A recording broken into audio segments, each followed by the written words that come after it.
Assalamualaikum warahmatullahi wabarakatuh. Halo semuanya, perkenalkan nama saya Joni Pranata, NPM 2213322091. Di sini saya akan membahas tentang analisis korupsi di Indonesia. Korupsi merupakan permasalahan laten yang seolah biasa saja terjadi di negara Indonesia. Berbagai kasus korupsi satu persatu mulai terbongkar. Para koruptor tidak hanya dari kalangan politisi saja, tetapi ada juga yang dari pengusaha, artis maupun pejabat negara dan lain-lain. Meskipun secara langsung mereka dikatakan tidak terlibat dalam eksekutor korupsi, namun mereka memiliki peran yang sangat penting dalam melancarkan aksi korupsi ini. Rasa-rasanya kita tidak perlu menyebutkan secara langsung siapa saja orang yang sudah melakukan tindak korupsi pada bidang profesi yang sudah saya jelaskan di atas tadi. Karena pada zaman saat ini, masyarakat telah diberikan kemudahan untuk mengakses berbagai informasi di dunia maya. Salah satu contohnya yakni pada video berikut ini. Aset milik bos PT Duta Palma Group telah dilakukan tim Kejaksaan Agung. Sebanyak 8 aset milik Surya Darmadi berada di wilayah Kuningan dan Kebayoran Lama, Jakarta Selatan. Berikut penelusuran tim TV One. Kejaksaan Agung melakukan penyitaan aset milik bos PT Duta Palma Group, yaitu Surya Darmadi. Dan 8 asetnya ini berada di Jakarta. 2 diantaranya berada di kawasan Kuningan, Jakarta Selatan. Surya Darmadi merupakan tersangka kasus dugaan tindak pidana korupsi dan pencucian uang terkait penyerobotan lahan kawasan hutan PT Duta Palma Group di Kabupaten Indragiri Hulu Riau. 8 aset milik Surya Darmadi yang disita Kejagung berada di wilayah Kuningan dan Kebayoran Lama, Jakarta Selatan. Dan inilah bukti Kejagung menyita aset milik bos PT Duta Palma Group. Seperti Anda lihat di depan gedung ini sudah terlihat tanah atau bangunan ini telah disita oleh penyidik Kejaksaan Agung. Ada 2 poin di dalam plang ini. Yang pertama adalah penetapan Ketua Pengadilan Tindak Pidana Korupsi pada Pengadilan Negeri Jakarta Pusat. Ada nomornya.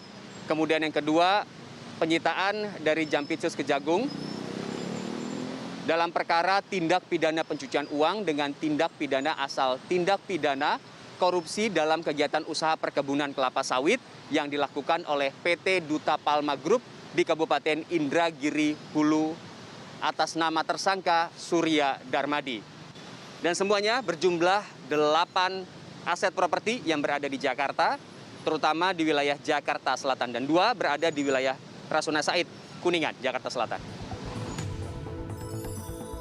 Kerugian negara akibat kasus dugaan korupsi lahan sawit PT Duta Palma Group di Riau mencapai angka fantastis 104,1 triliun rupiah. Angka ini merupakan jumlah dari kerugian negara 4,9 triliun rupiah dan kerugian perekonomian negara 99,2 triliun rupiah. Dalam kasus ini Kejagung telah menetapkan 2 tersangka, yaitu Ertamsir Rahman selaku mantan Bupati Indragiri Hulu Riau dan Surya Darmadi sebagai pemilik PT Duta Palma. Dari Jakarta, Eka Nugraha, Andri Panca, TV One mengabarkan. Seperti yang sudah dijelaskan pada video yang tadi, yang barusan, tindakan korupsi sangatlah merugikan negara, apalagi pada kasus ini. Bapak Surya Darmadi selaku pemilik lahan sawit telah melakukan korupsi senilai 104 triliun rupiah. Hal tersebut sangatlah merugikan karena uang tersebut seharusnya menjadi hak milik negara, bukan untuk milik pribadi. Sejatinya korupsi merupakan tindakan yang tidak bisa dilakukan secara sendirian. Oleh karenanya, banyak kita temukan kasus korupsi yang ditangkap pelakunya lebih dari 1 orang. Karena apa? Karena ada beberapa oknum dan kaki tangan yang sama-sama bekerja sama untuk memperlancar aksi tersebut. Menurut kasus korupsi yang sudah saya jelaskan tadi, dapat dikatakan sebenarnya bahwa korupsi merupakan penyalahgunaan wewenang atau kekuasaan yang dilakukan secara kolektif dan terencana. Untuk meminimalisir kejadian korupsi ini, dirasanya perlu untuk dibentuk suatu sistem atau formula khusus untuk mengurangi ataupun memberantas tindakan korupsi ini. Ada beberapa cara yang bisa dilakukan untuk memberantas korupsi. Beberapa cara tersebut diantaranya adalah sebagai berikut. Yang pertama, yaitu dengan dibentuknya lembaga KPK atau Komisi Pemberantasan Korupsi yang diharapkan dapat membantu pemerintahan untuk memberantas kasus korupsi yang merugikan. Yang kedua, yaitu bisa dengan memberikan hukuman yang berat kepada pelaku koruptor agar pelaku tersebut merasa jera dan tidak mengulanginya kembali. Namun pada penerapannya banyak sekali hal-hal yang melenceng dan tidak sesuai dengan peraturan perundang-undangan. Yaitu pada zaman sekarang banyak sekali koruptor yang hidup di penjara namun diberikan fasilitas layaknya hotel bintang 5. Hal tersebut sangat tidak adil karena pelaku koruptor telah menggunakan uang negara yang mengakibatkan kerugian yang sangat besar kepada masyarakatnya juga. Yang ketiga, yaitu dapat dilakukan perbaikan sistem dan menindaklanjuti keluhan dari masyarakat.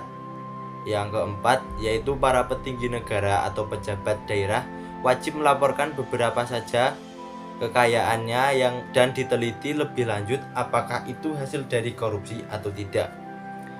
Yang terakhir, yakni kita sebagai warga Indonesia harus berpartisipasi aktif dalam mengikuti gerakan anti korupsi agar Indonesia dapat terbebas dari korupsi. Demikian analisis singkat dari saya mengenai kasus korupsi yang sering terjadi di Indonesia. Semoga video ini dapat memberikan manfaat kepada kalian semua. Sekian, terima kasih. Wassalamualaikum warahmatullahi wabarakatuh.